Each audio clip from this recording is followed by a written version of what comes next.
اعوذ باللہ من الشیطان الرجیم، بسم اللہ الرحمن الرحیم۔ السلام علیکم ورحمۃ اللہ وبرکاتہ۔ سورۃ المجادلہ 28واں سپارہ۔ بسم اللہ الرحمن الرحیم۔ قد سمع اللہ قول التی تجادلک فی زوجہا وتشتکی الی اللہ واللہ یسمع تحاورکما ان اللہ سمیع بصیر۔ اللہ نے سن لی اس عورت کی بات جو اپنے شوہر کے معاملے میں تم سے تکرار کر رہی ہے اور اللہ سے فریاد کیے جاتی ہے۔ اللہ تم دونوں کی گفتگو سن رہا ہے، وہ سب کچھ سننے اور دیکھنے والا ہے۔ ان آیات میں اشارہ ہے حضرت خولہ بنت مالک بن ثعلبہ رضی اللہ عنہ کے واقعہ پر، جن کے خاوند حضرت اوس بن صامت رضی اللہ عنہ نے ان سے زہار کیا تھا۔ زہار کا مطلب ہے کہ بیوی کو یہ کہہ دینا کہ انتا علیہ کا ظہری امی، تو مجھ پر میری ماں کی طرح ہے۔ زمانہ جاہلیت میں زہار کو طلاق سمجھا جاتا تھا۔ حضرت خولہ سخت پریشان ہوئی۔ اس وقت تک اس کی بابت میں کوئی حکم نازل نہیں ہوا تھا، اس لیے وہ نبی صلی اللہ علیہ وآلہ وسلم کے پاس آئیں تو آپ نے بھی کچھ توقف فرمایا اور وہ آپ صلی اللہ علیہ وآلہ وسلم سے بحث و تکرار کرتی رہیں، جس پر یہ آیات نازل ہوئیں جن میں مسئلہ زہار اور اس کے حکم و کفارہ بیان فرما دیا گیا۔ حضرت عائشہ رضی اللہ عنہ فرماتی ہیں کہ اللہ تعالیٰ کس طرح لوگوں کی باتیں سننے والا ہے کہ یہ عورت گھر کے کونے میں نبی صلی اللہ علیہ وآلہ وسلم سے مجادلہ کرتی، یعنی بحث کر رہی تھی، تکرار کر رہی تھی بار بار، کیونکہ وہ اپنے شوہر کو چھوڑ کر الگ نہیں ہونا چاہتی تھی، اور اپنے خاوند کی شکایت کرتی رہی مگر میں اس کی باتیں نہیں سنتی تھی، لیکن اللہ نے آسمانوں پر اس کی بات سن لی۔ اس طرح یہ زہار کا قانون جو ہے وہ ختم ہو گیا، اور اگر پھر بھی کوئی ایسا کرے تو اس کے لیے کفارہ بتا دیا گیا۔ اس کے بعد یہ ذکر کیا گیا کہ سرگوشی جو بھی کرے گا تو اس کے ساتھ اور کوئی سنے نہ سنے، اللہ تو سن رہا ہوتا ہے، یعنی کہ 2 لوگ 4 لوگ 5 لوگ جب آپس میں مل کے سرگوشیاں کرتے ہیں تو ان میں ایک اللہ بھی ہوتا ہے اس کے علاوہ جو وہ آپس میں ہیں، اور ان کو ضرور قیامت کے دن بتائے گا کہ وہ کیا کر رہے تھے۔ تو یہ منافقین کا طرز عمل ہوتا تھا عموماً کہ وہ سرگوشیاں کر کر کے ایک دوسرے سے چھپی چھپی باتیں کرتے تھے، تو یہ ان کو ایک طرح سے خبردار کیا گیا کہ تم جو چھپ کے کر رہے ہو اللہ اس سے واقف ہے۔ اور آیت 9 میں اہل ایمان کو طریقہ سکھا دیا گیا کہ اے لوگوں جو ایمان لائے ہو، جب تم آپس میں پوشیدہ بات کرو تو گناہ اور زیادتی اور رسول کی نافرمانی کی باتیں نہیں بلکہ نیکی اور تقویٰ کی باتیں کرو، اور اس اللہ سے ڈرو جس کے حضور تمہیں حشر میں پیش ہونا ہے۔ اور یہ جو شیطانی قسم کی سرگوشیاں ہیں، یہ ایک شیطانی کام ان کو کہا گیا، کانا پھوسی کو، اور وہ اس لیے بھی کی جاتی ہیں کہ ایمان لانے والے لوگ رنجیدہ ہوں۔ تو ایمان والوں کو کیا بتایا گیا کہ وہ اللہ پر توکل کریں، رنجیدہ نہ ہوں۔ پھر مجلس کا ایک قاعدہ سکھایا آیت نمبر 11 میں، یا ایھا الذین آمنوا اذا قیل لکم تفسحوا فی المجالس فافسحوا یفسح اللہ لکم واذا قیل انشزوا فانشزوا یرفع اللہ الذین آمنوا منکم والذین اوتوا العلم درجات واللہ بما تعملون خبیر۔ اے لوگوں جو ایمان لائے ہو، جب تم سے کہا جائے کہ اپنی مجلسوں میں کشادگی کرو تو جگہ کشادہ کر دو، اللہ تمہیں کشادگی دے گا، اور جب تم سے کہا جائے اٹھ جاؤ تو اٹھ جایا کرو۔ تم میں سے جو لوگ ایمان رکھنے والے ہیں اور جن کو علم بخشا گیا ہے، اللہ ان کو بلند درجے عطا فرمائے گا، اور جو کچھ تم کرتے ہو اللہ کو اس کی خبر ہے۔ تو اس آیت میں جو مجلس کا ادب بتایا گیا کہ اگر کسی کو مجلس میں جو بیٹھنے کی جگہ دی جائے تو پھر اس کے بعد اگر اس سے کہا جائے کہ تھوڑے آگے ہو جائیں، کسی اور کی جگہ بنا دیں، مجلس کو کشادہ کریں، تو وہ بھی کشادگی کرنے کا سبب بن جائے، چوڑا ہو کے بیٹھ نہ جائے، کھسک جائے تھوڑا سا، تاکہ دوسرے کے لیے بھی جگہ بنے۔ تو اس طرح سے کیا ہوگا کہ یفسح اللہ لکم، اللہ بھی تمہارے لیے کشادگی کرے گا، یعنی اس کے صلے میں اللہ تمہیں جنت میں وسعت و فراغی دے گا، جہاں بھی تم وسعت و فراغی کے طالب ہو وہاں بھی دے گا، مثلاً مکان میں بھی دے گا، رزق میں بھی دے گا، قبر میں بھی دے گا، ہر جگہ تمہیں فراغی ملے گی۔ تو کتنا چھوٹا سا عمل اور اتنا بڑا اجر۔ عمل کیا ہے کہ کسی مجلس میں بیٹھے ہوں اور جب تم سے کہا جائے کہ فراخی کرو، تھوڑی سپیس بنا لو، تو سپیس بنا لو، ایسے نہ بن کے بیٹھو کہ تمہیں پتہ ہی نہیں ہے کیا ہو رہا ہے اور چوڑے ہوتے جا رہے ہو، بس اپنی جگہ سے نہیں ہلنا، نہیں، سپیس بناؤ، تمہارے لیے سپیس بنے گی، کشادگی کرو، تمہارے لیے کشادگی بنے گی۔ سورت کے آخری آیت میں بتایا کہ لا تجد قوما یؤمنون باللہ والیوم الآخر یوادون من حاد اللہ ورسولہ ولو کانوا آباءہم او ابناءہم او اخوانہم او عشیرتہم اولئک کتب فی قلوبہم الایمان وایدہم بروح منہ ویدخلہم جنات تجری من تحتہا الانہار خالدین فیہا رضی اللہ عنہم ورضوا عنہ اولئک حزب اللہ الا ان حزب اللہ هم المفلحون۔ تم کبھی یہ نہ پاؤ گے کہ جو لوگ اللہ اور آخرت پر ایمان رکھنے والے ہیں وہ ان لوگوں سے محبت کرتے ہیں جنہوں نے اللہ اور اس کے رسول کی مخالفت کی، ایسا کبھی نہیں پاؤ گے۔ خواہ وہ ان کے باپ ہوں یا ان کے بیٹے ہوں یا ان کے بھائی ہوں یا ان کے اپنے خاندان والے ہوں، یہ وہ لوگ ہیں جن کے دلوں میں اللہ نے ایمان ثبت کر دیا اور اپنی طرف سے ایک روح عطا کر کے ان کو قوت بخشی۔ وہ ان کو ایسی جنتوں میں داخل کرے گا جن کے نیچے نہریں بہتی ہوں گی، ان میں وہ ہمیشہ رہیں گے۔ اللہ ان سے راضی ہوا، وہ اللہ سے راضی ہوئے، وہ اللہ کا گروہ ہیں، اللہ کی پارٹی ہیں۔ خبردار رہو، اللہ کی پارٹی والے ہی فلاح پاتے ہیں۔ اس میں تفہیم القرآن میں ایک بہت ہی خوبصورت دعا اس آیت سے ریلیونٹ لکھی ہوئی ہے، جس کا مطلب ہے، اے اللہ کسی فاجر، اور ایک روایت میں لفظ فاسق ہے، کسی فاجر اور فاسق کا میرے اوپر کوئی احسان نہ ہونے دے کہ میرے دل میں اس کے لیے کوئی محبت پیدا ہو،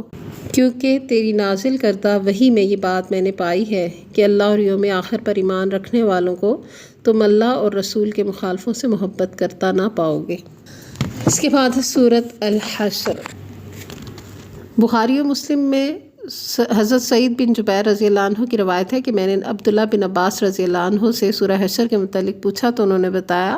کہ یہ غزوہ بنی نذیر کے بارے میں نازل ہوئی۔ مدینے کے اطراف میں یہودیوں کے 3 قبیلے تھے، بنو نذیر، بنو قریظہ اور بنو قینقاع۔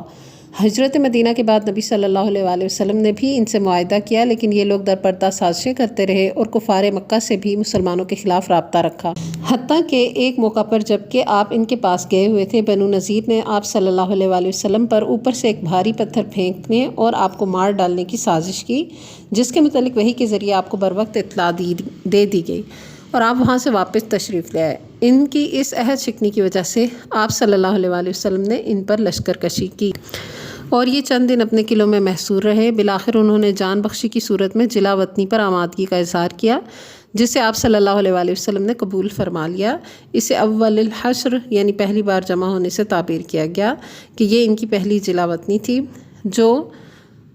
مدینے سے ہوئی۔ یہاں سے یہ خیبر جا کر مقیم ہو گئے۔ وہاں سے حضرت عمر رضی اللہ عنہ نے اپنے دور میں انہیں دوبارہ جلا وطن کیا اور شام کی طرف دھکیل دیا، جہاں کہتے ہیں کہ تمام انسانوں کا آخری حشر ہوگا۔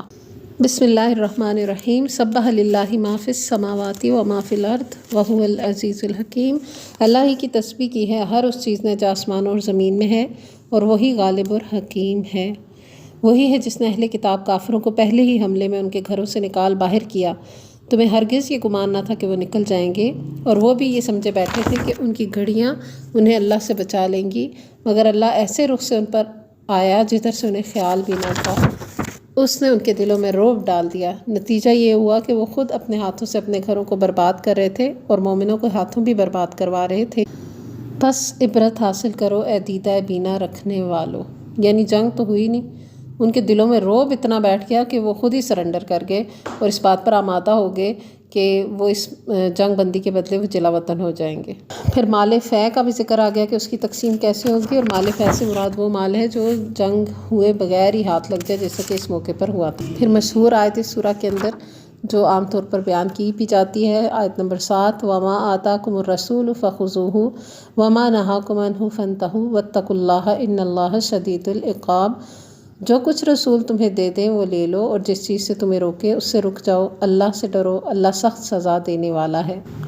پھر انصار کی تعریف آئی اس صورت کے اندر کہ وہ اپنے اوپر دوسروں کو ترجیح دیتے ہیں، جیسے کہ انہوں نے مہاجرین کے معاملے میں کیا تھا، اور دعا بتائی، وَيَقُولُونَ رَبَّنَا اغْفِرْ لَنَا وَلِإِخْوَانِنَا الَّذِينَ سَبَقُونَا بِالْإِيمَانِ وَلَا تَجْعَلْ فِي قُلُوبِنَا غِلًّا لِّلَّذِينَ آمَنُوا رَبَّنَا إِنَّكَ رَءُوفٌ رَحِيمٌ، جو کہتے ہیں کہ اے ہمارے رب ہمیں اور ہمارے ان سب بھائیوں کو بخش دے جو ہم سے پہلے ایمان لائے، اور ہمارے دلوں میں اہل ایمان کے لیے کوئی بغض نہ رکھ، اے ہمارے رب تو بڑا مہربان اور رحیم ہے۔ اس کے بعد آیت نمبر 18 بہت اہم ہے، جس میں فرمایا، یا ایھا الذین آمنوا اتقوا اللہ ولتنظر نفس ما قدمت لغد واتقوا اللہ ان اللہ خبیر بما تعملون۔ اے لوگو جو ایمان لائے ہو، اللہ سے ڈرو اور ہر شخص یہ دیکھے کہ اس نے کل کے لیے کیا سامان کیا ہے۔ اللہ سے ڈرتے رہو، اللہ یقیناً تمہارے ان سب اعمال سے باخبر ہے جو تم کرتے ہو۔ یعنی ہر انسان کو چاہیے کہ وہ اپنے فیوچر کی فکر کرے، دیکھے کہ اس نے قیامت کے دن کے لیے اپنے لیے کیا سامان اکٹھا کیا ہے جہاں اس کو ہمیشہ جا کے رہنا ہے، اور یہ بھی بتایا کہ ان لوگوں کی طرح نہ ہو جاؤ کہ جو اللہ کو بھول گئے تو پھر اللہ نے انہیں اپنا آپ بھی بھلا دیا۔ اور یہ بھی بتا دیا گیا کہ اصحاب النار اور اصحاب الجنہ برابر نہیں ہوتے، کیونکہ اصحاب الجنہ تو فائزون ہیں، کامیاب ہونے والے ہیں۔ پھر آیت نمبر 21 میں فرمایا لو انزلنا ھذا القرآن علی جبل لرأیتہ خاشعا متصدعا من خشیۃ اللہ وتلک الامثال نضربها للناس لعلہم یتفکرون۔ اگر ہم نے یہ قرآن کسی پہاڑ پر اتارا ہوتا تو تم دیکھتے کہ وہ اللہ کے خوف سے دب جاتا ہے اور پھٹا پڑتا ہے۔ یہ مثالیں ہم ان لوگوں کے لیے بیان کرتے ہیں کہ وہ اپنی حالت پر غور کریں۔ یعنی قرآن سن کے ہمارے کیا حالات ہے، کوئی عاجزی پیدا ہوئی، کوئی اللہ کی خشیت آئی، اور کہاں وہ کہ اگر پہاڑوں پر بھی اتر جاتا تو وہ دب پھٹ جاتے۔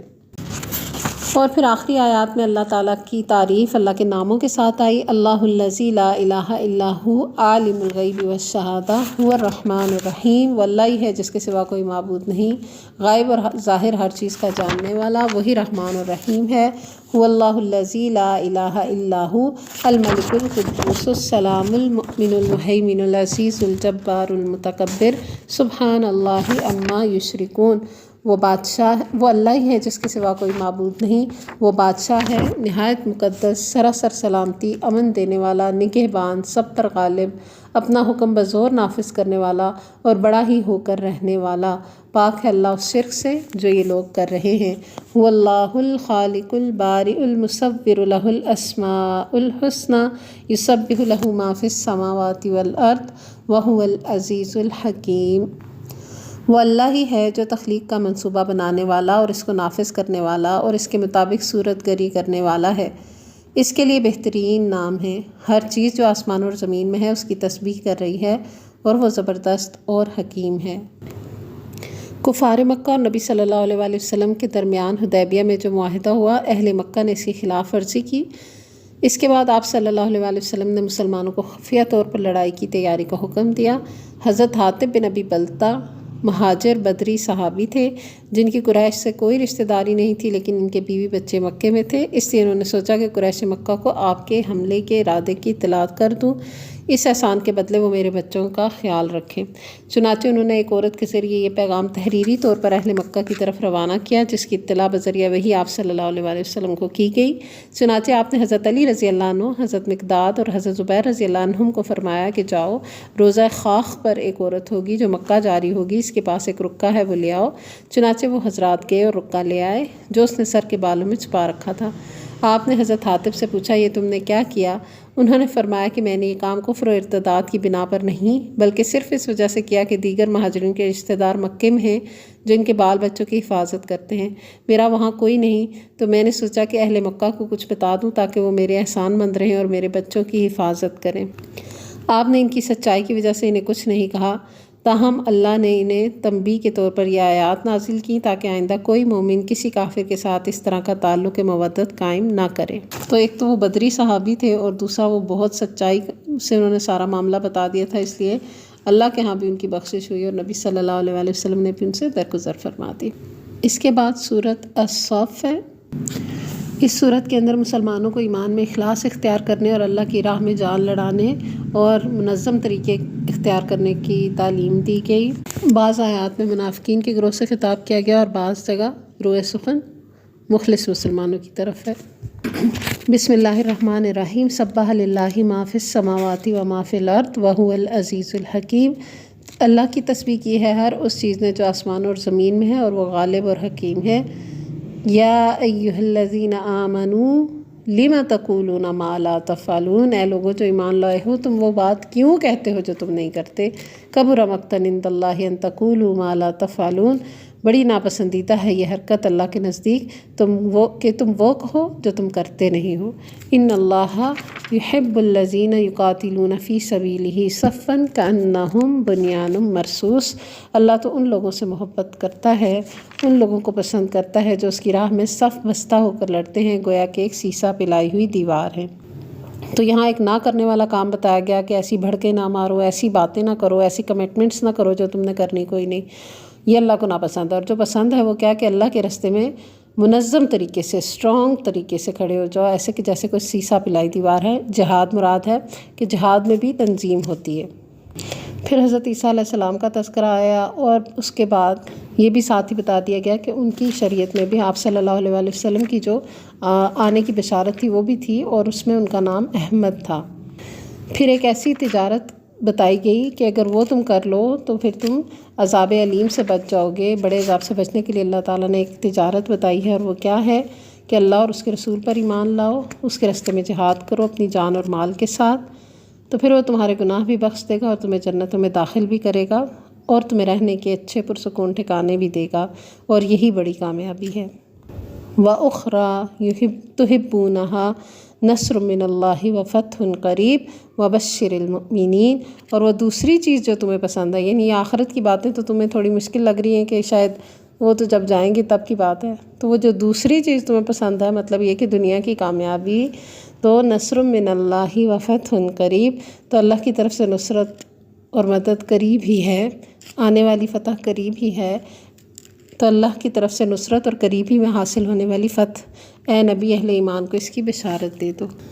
مومن کے لیے اصل کامیابی تو آخرت کی ہے، لیکن جس دنیا کی کامیابی میں انسان ہونے کی حیثیت سے انسان کا دل اٹکتا ہے تو اس کی بھی بشارت دے دی گئی۔ اس کے بعد سورۃ الجمعہ، اور آج شب جمعہ ہے۔ بسم اللہ الرحمن الرحیم، یسبح للہ ما فی السماوات و ما فی الارض الملک القدوس العزیز الحکیم، اللہ کی تسبیح کر رہی ہے ہر وہ چیز جو آسمانوں میں ہے اور ہر وہ چیز جو زمین میں ہے، بادشاہ ہے، قدوس ہے، زبردست ہے اور حکیم ہے۔ پھر اللہ کا احسان گنایا گیا کہ اللہ نے وہ پیغمبر ہم پر مبعوث فرمائے جو اللہ کی آیتیں پڑھ کر سناتے ہیں، تزکیہ کرتے ہیں، تعلیم الکتاب اور حکمت کی تعلیم دیتے ہیں۔ یہ اللہ کا فضل ہے، وہ جس کو چاہتے ہیں دیتے ہیں۔ اس کے بعد جو ہے نا یہود کی بات کی گئی جنہیں تورات ملی تھی، کہ ان کی مثال ایسی ہے کہ جیسے گدھا ہے جس کے اوپر کتابیں لدی ہیں، اور اس سے بھی بری مثال ان لوگوں کی جنہوں نے اللہ کی آیات کو جھٹلایا، ایسے ظالموں کو اللہ ہدایت نہیں دیتا۔ یعنی جیسے گدھے کے اوپر کتابیں لاتے ہیں تو وہ کوئی عالم نہیں بن جائے گا، اسی طرح جن لوگوں کو آسمانی کتاب ملی اور انہوں نے اس کے اوپر عمل نہیں کیا تو پھر ان کی مثال بھی اسی گدھے جیسی ہے کہ کتاب تو لدی ہوئی ہے پر اس کے اگینسٹ جا رہے ہیں، یا کوئی پتہ ہی نہیں ہے کیا کر رہے ہیں، واقف ہی نہیں ہے کتاب سے کہ اس میں لکھا کیا ہوا ہے، ہدایت ہے کیا۔ پھر جمعے کے دن کی نماز کا ذکر کیا گیا کہ یا ایھا الذین آمنوا اذا نودی للصلاۃ من یوم الجمعۃ فاسعوا الی ذکر اللہ وذروا البیع ذلکم خیر لکم ان کنتم تعلمون۔ اے لوگوں جو ایمان لائے ہو، جب پکارا جائے نماز جمعہ کے دن تو اللہ کے ذکر کی طرف دوڑو اور خرید و فروخت چھوڑ دو، یہ تمہارے لیے زیادہ بہتر ہے اگر تم جانو۔ پھر جب نماز پوری ہو جائے فَإِذَا قُضِيَتِ الصَّلَاةُ فَانتَشِرُوا فِي الْأَرْضِ، تو زمین میں پھیل جاؤ، وَابْتَغُوا مِن فَضْلِ اللَّهِ، اور اللہ کا فضل تلاش کرو، وَاذْكُرُوا اللَّهَ كَثِيرًا لَعَلَّكُمْ تُفْلِحُونَ، اور اللہ کا بڑا ذکر کرو تاکہ تم کامیاب ہو جاؤ۔ تو یہ جمعہ کی نماز کے بارے میں بتا دیا کہ اس کو خرید و فروخت نہیں کی جائے گی، ہاں نماز پڑھنے کے بعد اللہ کا ذکر اور پھر خرید و فروخت کے لیے جا سکتے ہیں، اجازت ہے۔ پھر ایک خاص واقعے کی طرف اشارہ کیا،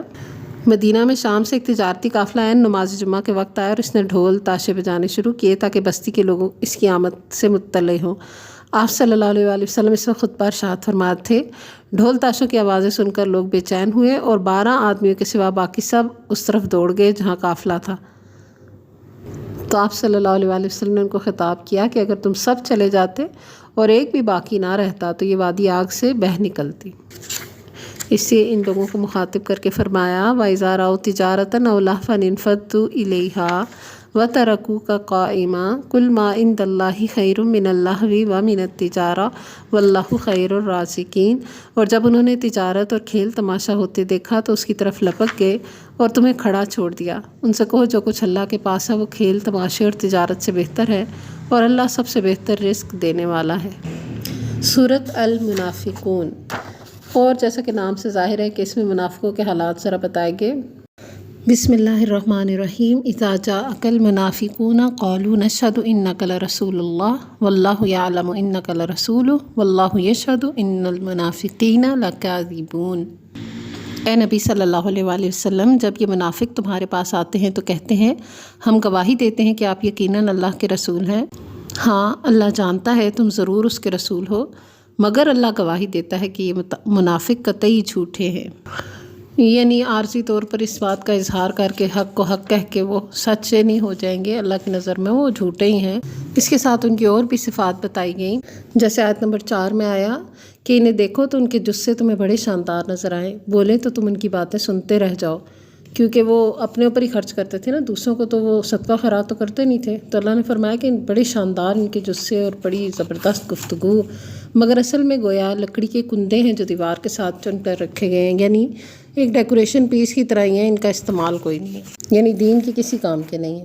ہر زور کی آواز کو یہ اپنے خلاف سمجھتے ہیں، یہ پکے دشمن ہیں، ان سے بچ کر رہو، اللہ کی مار ان پر، یہ کدھر الٹے پھرائے جا رہے ہیں۔ اور اگر ان کو یہ بھی بتایا جائے یہ بھی کہ آؤ اللہ کے رسول صلی اللہ علیہ وسلم تمہاری استغفار کریں، تو اس بات پر بھی وہ تکبر کرتے ہیں۔ تو پھر اللہ نے بھی ان کا فیصلہ سنا دیا آیت نمبر 6 میں کہ اے نبی صلی اللہ علیہ وسلم تم چاہے ان کے لیے مغفرت کی دعا کرو یا نہ کرو، ان کے لیے یکساں ہے، اللہ ہرگز انہیں معاف نہیں کرے گا، اللہ فاسق لوگوں کو ہرگز ہدایت نہیں دیتا۔ یعنی جس کو معافی چاہیے ہی نہیں، وہ اتنا متکبر ہو گیا ہے، تو پھر اس کو کیا معاف کرنا اللہ نے۔ پھر ان کا یہ بھی طریقہ بتایا گیا کہ وہ آپس میں یہ باتیں کرتے تھے کہ اللہ کے رسول کے ساتھیوں پہ نہ خرچ کرو تاکہ یہ تتر بتر ہو جائیں، یعنی ان کو فائنینشیل سپورٹ ہی نہیں ہوگی تو پھر یہ کیسے سٹینڈ کریں گے۔ تو اس قسم کی گفتگو تھی ان کی۔ تو اللہ نے بھی بتا دیا کہ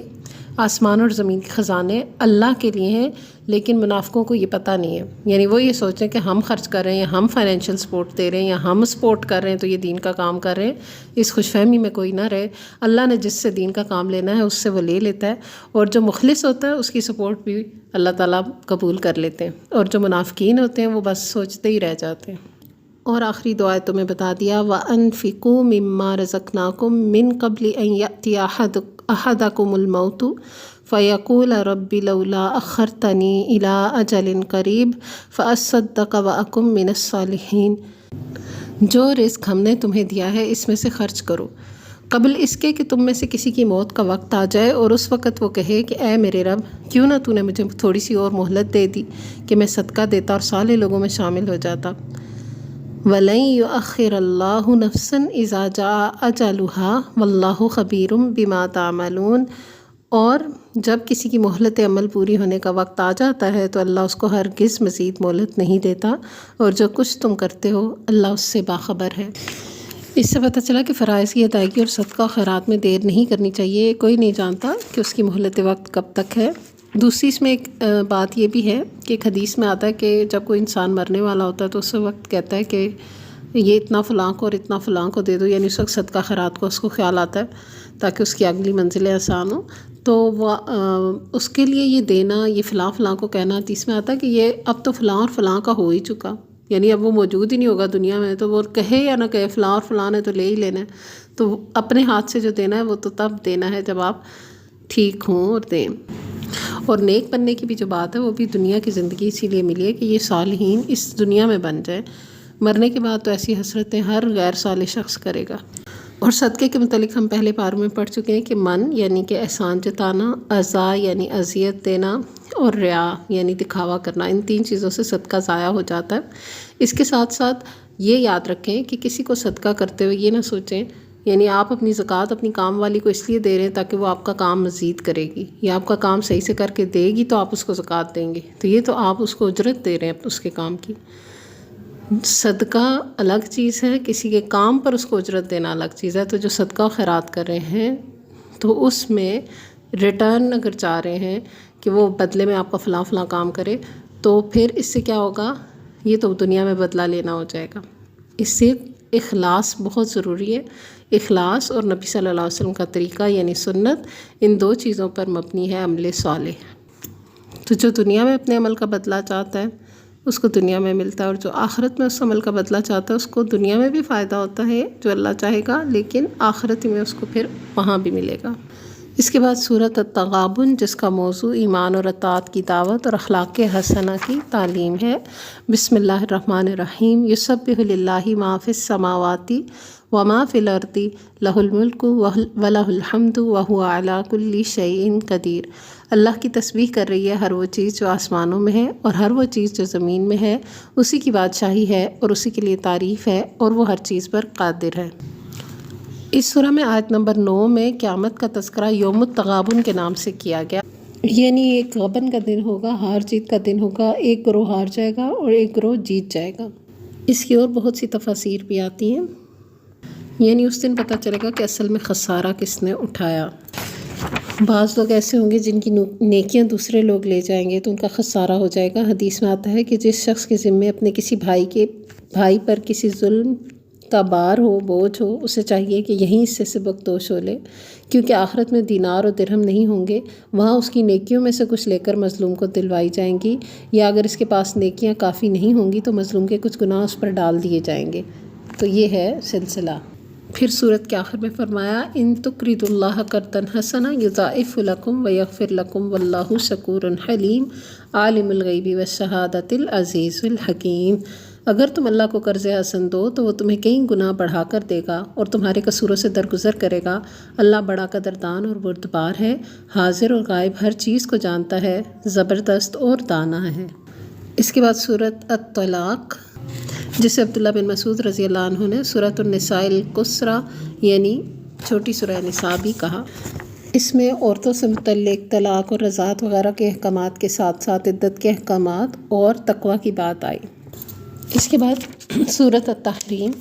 سورۃ التحریم کی ابتدا ہوتی ہے ان آیات سے، بسم اللہ الرحمن الرحیم، یا ایھا النبی لم تحرم ما احل اللہ لک تبتغی مرضات ازواجک واللہ غفور الرحیم۔ اے نبی صلی اللہ علیہ وآلہ وسلم، تم کیوں اس چیز کو حرام کرتے ہو جو اللہ نے تمہارے لیے حلال کی ہے؟ کیا اس لیے کہ تم اپنی بیویوں کی خوشی چاہتے ہو؟ اللہ معاف کرنے والا اور رحم فرمانے والا ہے۔ اس صورت میں آپ صلی اللہ علیہ وآلہ وسلم کی جو گھریلو زندگی تھی اس کے کچھ واقعات پر مبنی کچھ آیتیں ہیں جن میں ان واقعات سے متعلق احکامات ہیں۔ اس کے علاوہ عام مومنوں سے بھی ذکر کیا گیا، جیسے کہ آیت نمبر 6 میں ہے کہ یا ایھا الذین آمنوا قوا انفسکم واہلیکم نارا، کیا لوگوں جو ایمان لائے ہو اپنے آپ کو اور اپنے اہل و عیال کو آگ سے بچاؤ جس کا ایندھن پتھر اور انسان ہوں گے، اور اس کے اوپر ایسے سخت گیر فرشتے مقرر ہوں گے جو کبھی اللہ کی نافرمانی نہیں کرتے اور جو بھی حکم انہیں دیا جاتا ہے اسے بجا لاتے ہیں۔ مطلب یہ کہ صرف اپنے ہی آپ کو نہیں، اپنے اہل خانہ کو بھی ایسے کاموں سے بچاؤ جو کہ جہنم میں لے جانے والے ہیں۔ اور اہل ایمان کی مومن لوگوں کی خوبصورت دعا، یقولون ربنا اتمم لنا نورنا واغفر لنا انک علی کل شیء قدیر، اے ہمارے رب ہمارا نور ہمارے لیے مکمل کر دے اور ہم سے درگزر فرما، تو ہر چیز پر قدرت رکھتا ہے، آمین۔ پھر اس کے بعد دو خواتین کی مثال دی گئی آخر میں، ایک امرأۃ نوح اور ایک امرأۃ لوط۔ دونوں ہی اللہ تعالیٰ کے نیک بندوں یعنی پیغمبروں کے ماتحت تھیں، ان کی ازواج تھیں لیکن خیانت کار تھیں، تو پیغمبر کی رشتہ داری ان کو آگ سے نہیں بچا سکی۔ دوسری طرف امرأۃ فرعون کا ذکر ہے کہ وہ فرعون جیسے جابر اور خود کو خدا کہنے والے شخص کی بیوی حضرت آسیہ رضی اللہ عنہا تھیں، اور انہوں نے اللہ تعالیٰ سے دعا کی تھی کہ رب ابنی لی عندک بیتا فی الجنہ، کہ اے اللہ مجھے جنت میں اپنے پاس گھر عطا فرما، ونجنی من فرعون وعملہ، اور مجھے فرعون اور اس کے برے عمل سے نجات دے، ونجنی من القوم الظالمین، اور ظالم قوم سے بھی نجات دے۔ تو وہ فرعون کی بیوی تھیں لیکن اپنا عمل نیک تھا تو اللہ کے قربت میں رہیں۔ اور مریم بنت عمران کا بھی ذکر کیا کہ جنہوں نے اپنی عصمت و عزت کی حفاظت کی۔ تو اس سے یہ پتہ چلا کہ رشتہ داری کس کے ساتھ ہے، اس کی نسبت یہ بات کا فائدہ دیتی ہے کہ انسان کا اپنا عمل کیسا ہے۔ جس کا عمل اس کو پیچھے چھوڑ دے اس کا نسب اس کو آگے نہیں بڑھا سکتا۔ اس کے بعد ہے سورۃ الملک۔ اس کے بارے میں حدیث میں آتا ہے کہ اللہ کی کتاب میں ایک سورت ہے جس میں 30 آیات ہیں، یہ اپنے پڑھنے والوں کی سفارش کرے گی اور بخشوا دے گی۔ آپ صلی اللہ علیہ وآلہ وسلم رات کو سونے سے قبل اس کی تلاوت فرماتے، اور یہ بھی آتا ہے کہ سورۃ تبارک الذی یعنی سورۃ الملک عذاب قبر کو روکنے والی ہے۔ بسم اللہ الرحمن الرحیم، تبارک الذی بیدہ الملک وہو علی کل شیء قدیر، نہایت ہی بزرگ و برتر وہ ذات ہے جس کے ہاتھ میں کائنات کی سلطنت ہے اور وہ ہر چیز پر قدرت رکھتا ہے۔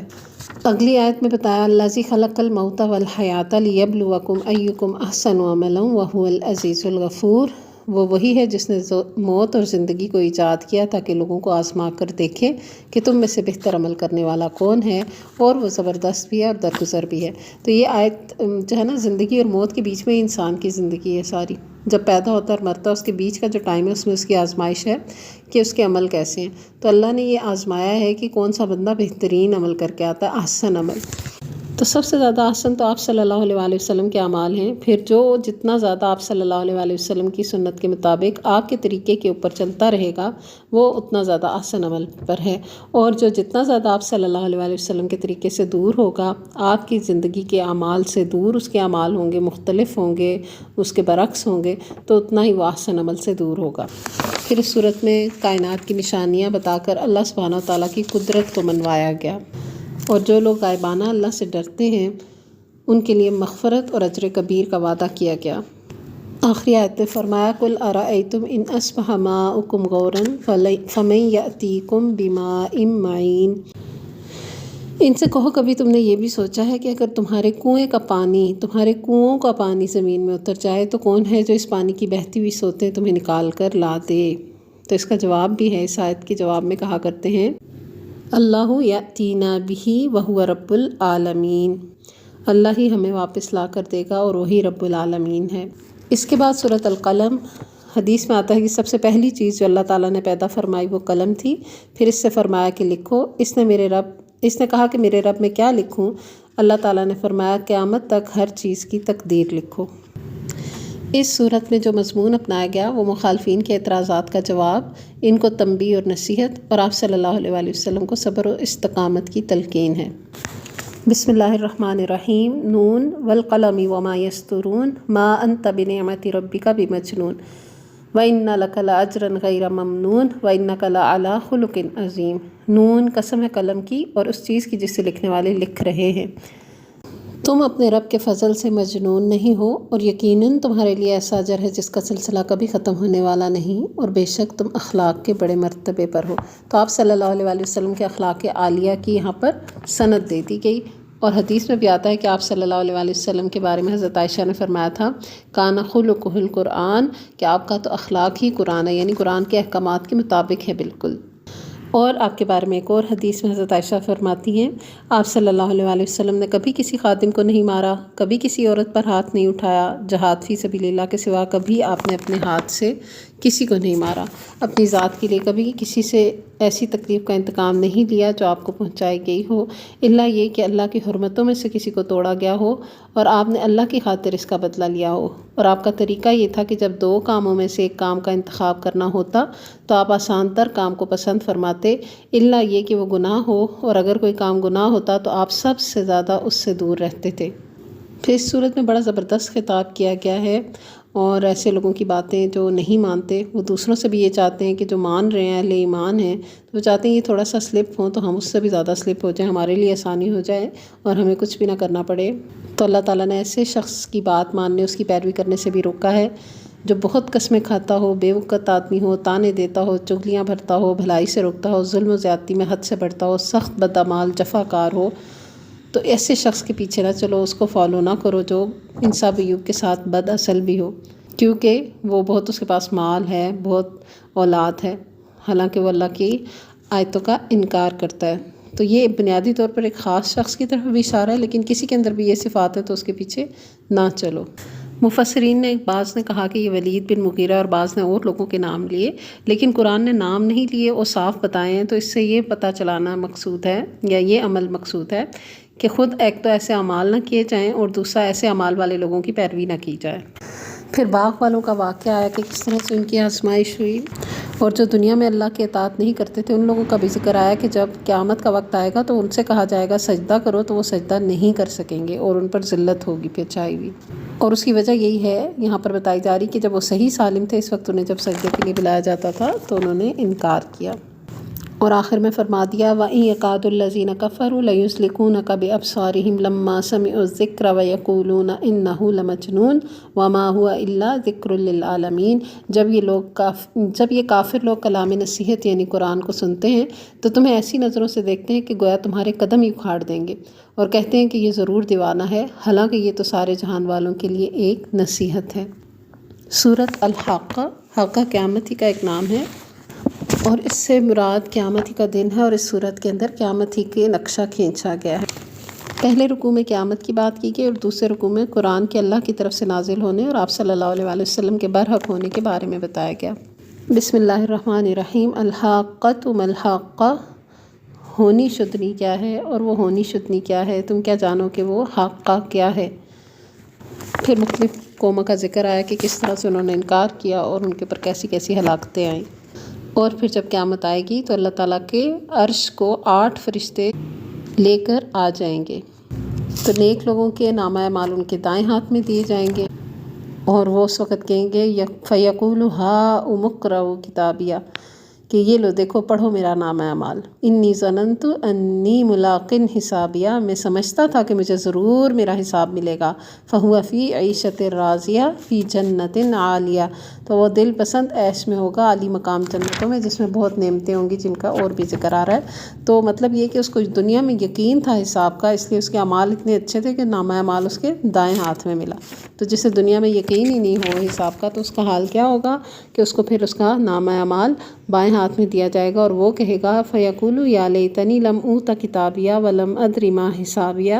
وہ کہے گا کہ کاش میرا نامہ اعمال مجھے نہ دیا جاتا، میں تو جانتا ہی نہیں تھا کہ میرا کیا حساب ہے۔ اور کہے گا کہ کاش وہی دنیا کی موت ہی بس آخری موت ہوتی، آج تو میرا کچھ بھی مال اقتدار کچھ کام نہیں آ رہا، سب ختم۔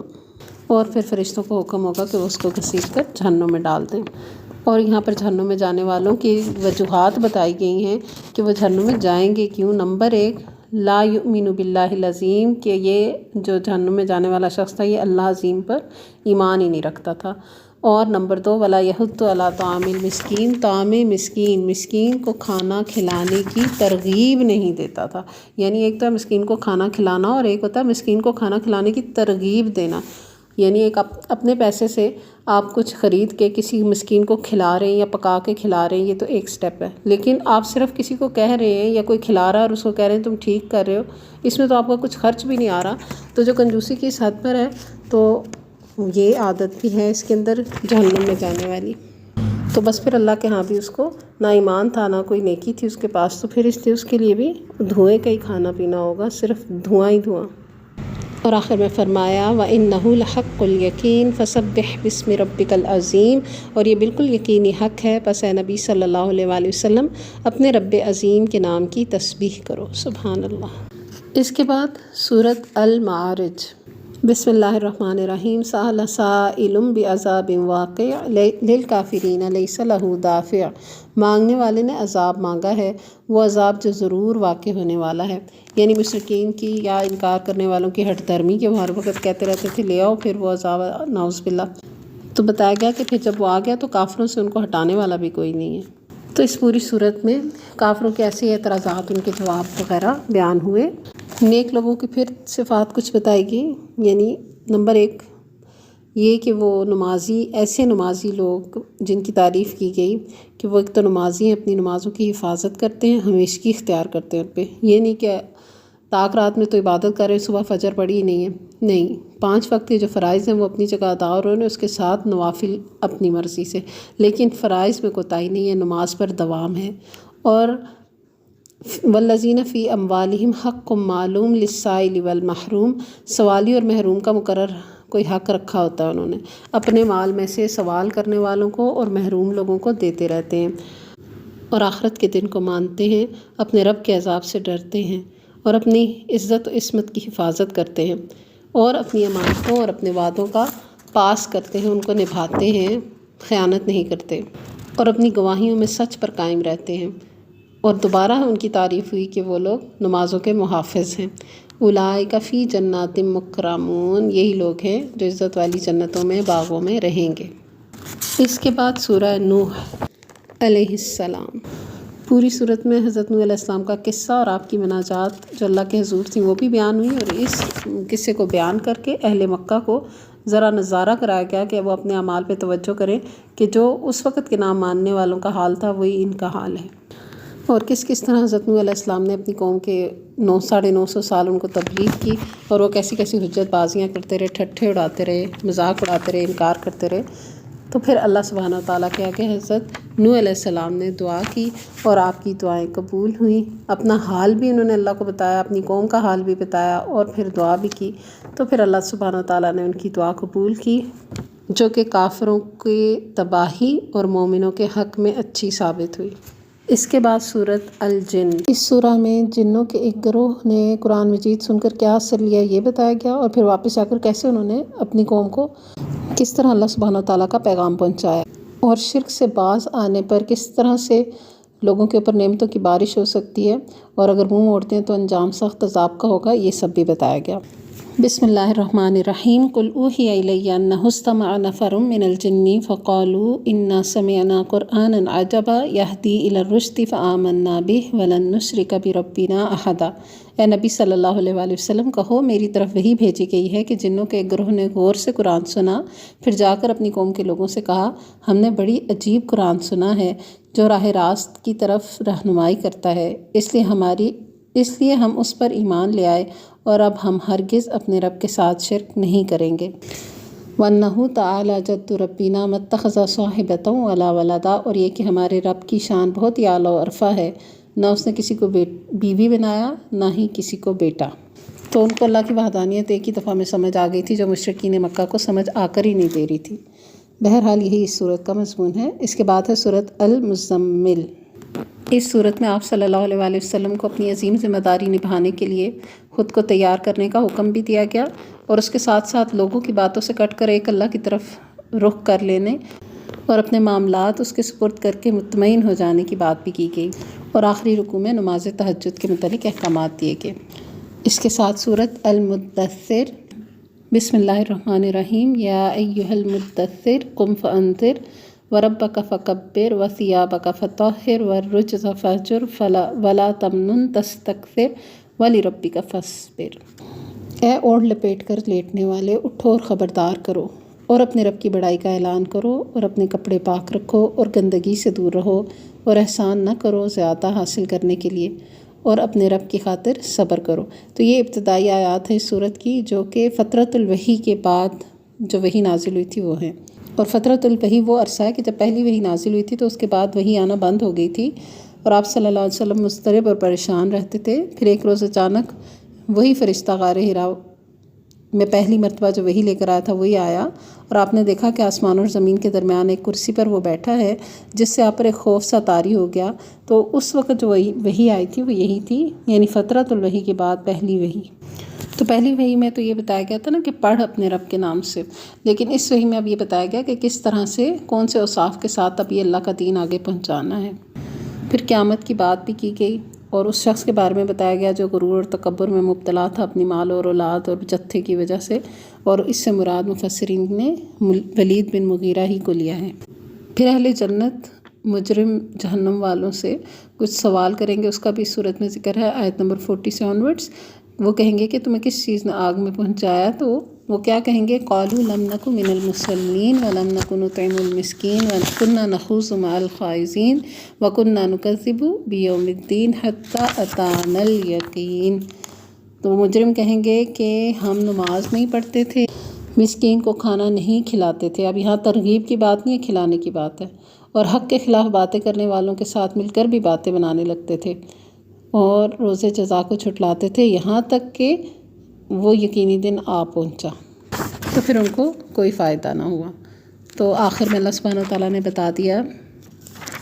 کلا انہ تذکرہ، ہرگز نہیں، یہ تو ایک نصیحت ہے، فمن شاء ذکرہ، اب جس کا جی چاہے وہ اس سے سبق حاصل کرے، وما یذکرون الا ان یشاء اللہ، اور یہ کوئی سبق حاصل نہ کریں گے الا یہ کہ اللہ ہی ایسا چاہے، ہوا اہل التقوی و اہل المغفرہ،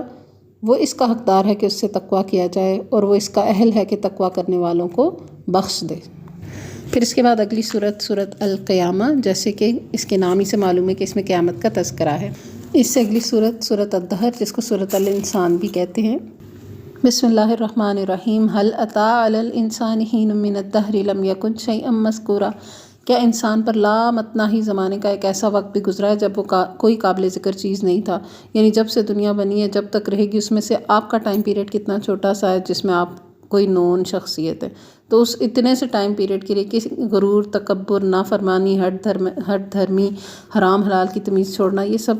کیا معنی رکھتا ہے؟ اور پھر بتا دیا یہ حقیقت بتا کر کہ تخلیق کا مقصد یہ نہیں ہے کہ انسان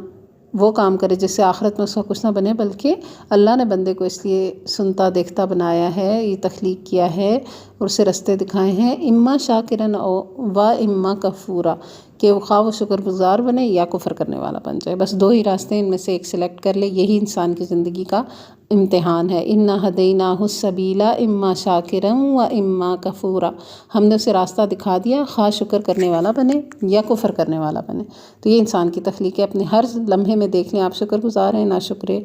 اللہ کے اطاعت فرمان ہیں، اطاعت گزار ہیں تو آپ شکر گزاروں کی فہرست میں، اگر اس کے ہم نافرمانیاں کرتے ہیں تو پھر اللہ نہ کرے تو ناشکروں میں گنے جاتے ہیں۔ تو یہ ہر سٹیپ پہ بھی دیکھا جا سکتا ہے یہ امتحان، اور اوور آل زندگی میں بھی۔ لیکن دوسروں کو نہ جانچیں، وہ کہتے ہیں نا کہ ڈونٹ جج، this is not the day of judgment, تو یہ جج کرنا ہمارا کام ہی نہیں ہے۔ ہاں، اپنے آپ کی اصلاح کرنا، خود کو پرکھنا، یہ ہماری ذمہ داری ضرور بنتی ہے۔ پھر اس صورت میں بھی ایسے لوگ جو اللہ کا خوف رکھتے ہیں، قیامت کے دن سے ڈرتے ہیں، اپنی جو نیک نظر انہوں نے کبھی مانی ہو، یعنی جو درست ہوتی ہیں جس میں کوئی شرک کیا اور یہ دوسرے بدعمالیاں نہیں ہوتی، ان کو بھی اہتمام سے پورا بھی کرتے ہیں اور کھانا کھلاتے ہیں اللہ کی یاد میں مسکینوں، یتیموں اور قیدیوں کو، اور اس کے بدلے وہ کچھ نہیں چاہتے۔ وہ جو ہم نے پچھلے ایک صورت کے بعد پڑھا تھا نا کہ اس لیے دوسروں کو مال پیسہ کھانا پینا کوئی بھی احسان کر کے دینا کہ اس کے بدلے ہم سے فلاں فلاں، ہم ان سے کام لیں گے، کام کروائیں گے، ہمارے کام والوں کو بھی ہم اس لیے دیں گے کیونکہ وہ ہمیں یہ کام کر کے دیں گے، تو یہ تو دنیا میں سودے بازی یا اجرت ہو گئی نا ان کی، اس میں آپ کا کیا احسان ہوا؟ تو یہ کیا کرتے ہیں، وَيُطْعِمُونَ الطَّعَامَ عَلَىٰ حُبِّهِ مِسْكِينًا وَيَتِيمًا وَأَسِيرًا إِنَّمَا نُطْعِمُكُمْ لِوَجْهِ اللَّهِ لَا نُرِيدُ مِنكُمْ جَزَاءً وَلَا شُكُورًا۔ وہ ان کو کھلاتے پلاتے ہیں اور ان سے کہتے ہیں کہ ہم تمہیں صرف اللہ کی خاطر کھلا رہے ہیں، ہم تم سے نہ کوئی بدلہ چاہتے ہیں اور نہ ہی شکریہ، ہمیں تو اپنے رب سے اس دن کے عذاب کا خوف لاحق ہے جو سخت مصیبت کا انتہائی طویل دن ہے۔ تو وہ اللہ سے ڈرتے ہیں، اللہ کے ساتھ معاملہ کرتے ہیں، اس لیے نہیں کرتے کہ وہ دنیا میں ہی خرچ کر کے دنیا میں ہی اس کا بدلہ واپس لے لیں اور آخرت میں خالی بیٹھے ہوں، تو پھر آخرت میں بھی ان کو بہت کچھ ملے گا۔ دنیا میں تو جو فائدے اللہ کی طرف سے برکتیں ملتی ہیں وہ الگ ہوتی ہیں نیک لوگوں کے لیے، مخلصوں کے لیے، لیکن اس کے علاوہ جو آخرت کی یہاں پر خوبصورت ان کے لیے بتایا گیا نا کہ بہت سی خوبصورت جنت کی نعمتوں کا یہاں پر نقشہ کھینچا گیا کہ شیشے کے بھی اور چاندی کے بھی برتن ہوں گے، اور ایسی ان کو شراب کے جام پلائے جائیں گے جن میں سونٹ کی آمیزش ہوگی، اور ایک چشمہ سلسبیل کا ہوگا، اور آگے پیچھے غلام پھر رہے ہوں گے، اور جب ان کو